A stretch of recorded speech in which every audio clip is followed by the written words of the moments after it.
Faded black trim makes even the cleanest cars look old. Our black trim restorer makes it come back to life, but first, you'll want to prep the surface for the best results.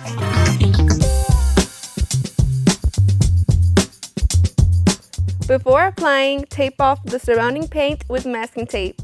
This protects your vehicle's finish and keeps the product exactly where it belongs, on the trim. Start by cleaning the trim with our surface prep. This removes any dirt, oils, or old dressings so the restorer can properly bond.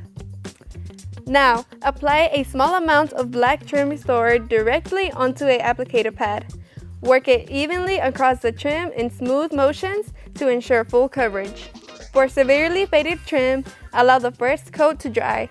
Then apply a second coat for a deeper, richer finish. After application, use a clean microfiber towel to wipe away any excess product. And that's it! Your trim is restored to a deep, rich black finish that lasts. It's quick, easy, and professional results every time.